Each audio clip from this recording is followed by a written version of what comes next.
నమః అంటే నా యొక్క తెలుగురు ఎవరు నాకు అమ్మ. మా అమ్మని తెలుసుకున్నానా లేదా? When you have to respect your parents, నువ్వు ఎక్కడికో వెళ్ళిపోతావు. కాబట్టి నేను ఓం శ్రీ గురుభ్యో నమః, మాతృదేవోభవ, పితృదేవోభవ, ఆచార్య దేవోభవ, అతిథి దేవోభవ అన్నారు కదా. బాబు రామ తాగురాదు స్టూడెంట్,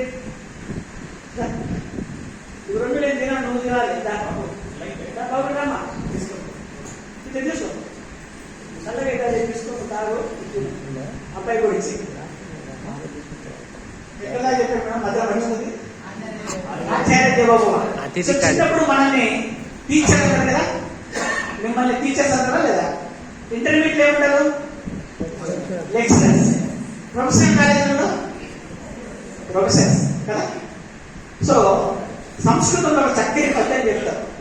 ఆచార్య పాదమాదత్తే పాదం శిష్య స్వమేధయ పాదం సర్వచారిభ్య శేషం కాల క్రమేణ చ. ఆచార్యుడు అనేవాడు తను ఆచరించి పిల్లలకు నేర్పిస్తాడు. ఎంత నేర్పిస్తాడు?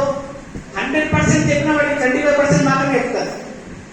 ఇక వాడు ఫుల్ పేజ్ 100% కావాలి అంటే స్టూడెంట్ గా ఏం చేయాలి? ఇంకా 25% నేర్చుకోవాలి.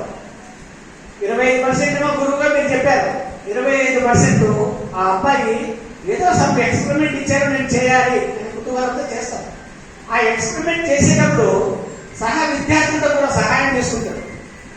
వాటిని కూడా 25% తీసుకుంటాడు. అంటే నేను చెప్పింది 25%, వాడు స్వతహాగా 25%, ఇంకొక 25% తన స్నేహితులతో తీసుకుంటాడు.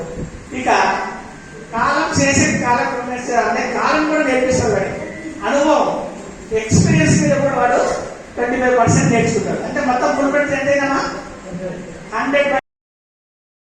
సో ఇక్కడ practical knowledge is more useful than theoretical knowledge. Theory ఎవరైనా చెప్తారు, నీటి గురించి చెప్పరా, నీటి గురించి తెలుసు కదా అందరికీ.